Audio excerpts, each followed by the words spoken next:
live in a dark world. It seems often to be overwhelming, just sort of squeezing in on us. It can be claustrophobic at times for all the stuff that we see on the news. Right now, there's so much in Japan we don't know. People that are struggling to figure out all the overwhelming nature of those pictures. There are wars that are going on all over the world where children, families are being split up. There's trafficking, human beings. People are actually being bought and sold now more than at any other time in the world. And then you just bring it home to our own community and realize how many people are struggling just to know they're going to eat their next meal. And there's adultery, and there's addiction, and there's abuse of almost every kind. And it seems to swirl around us so much that we want to just close ourselves in our own house, in our own room, if that's even the safest place we can have, and just rock back and forth because it just doesn't seem like there's anything that we can do about it. Along the way, though, there seems to be these little moments, these little blips of light, these little, I don't know, things that break into the darkness and show us something beautiful. It shows us this mother that sacrifices her life for her child.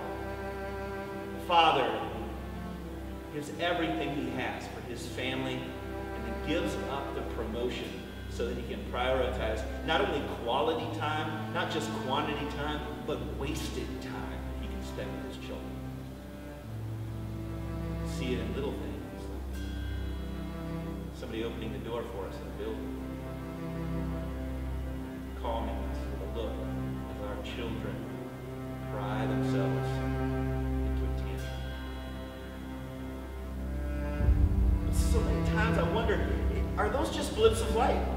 Is it true that the darkness really just is overwhelming and we just have to hold on to the end of this sucker so that we can have a shot at something better at the end of our lives?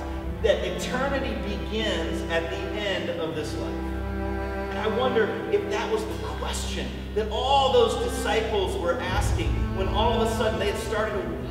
So strange and so confusing, but so thrilling as they entered Jerusalem with its bustle. And right into everything that happened as it unfolded, and then all of a sudden through the Passover and his death.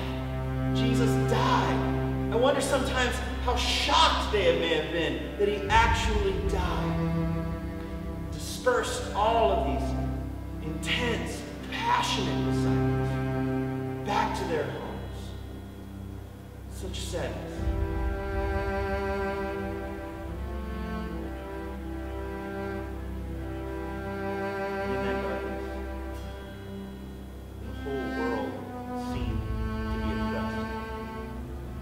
Death seemed to have won.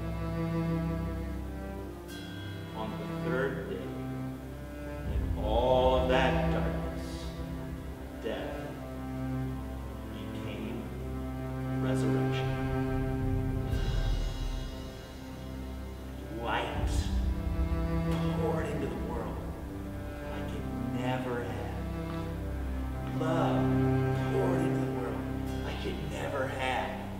All of a sudden, this world that seemed to be so oppressive, that seemed to be so dark, there was this new way, this new hope. All of a sudden, it wasn't only about sort of the end of our lives. It was about right now. It was about the love that was around us, that illuminated the families that we lived in, the communities that we had. All of a sudden, there was this chance, there was this possibility of doing something different in our lives. That the kingdom of heaven, just like Jesus said, was right here, near us, like our breath.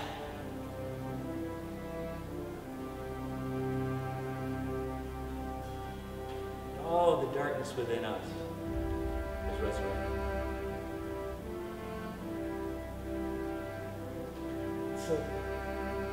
So I wonder sometimes why I still live out in the shadows. Why is it that we sort of play in the dark? We've got this invitation, not only for the end of our lives, which is glorious, but for right now.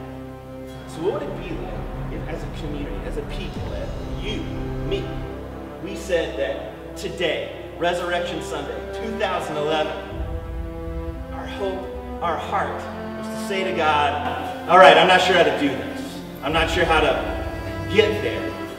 But you know what I want to do? What I really want to do?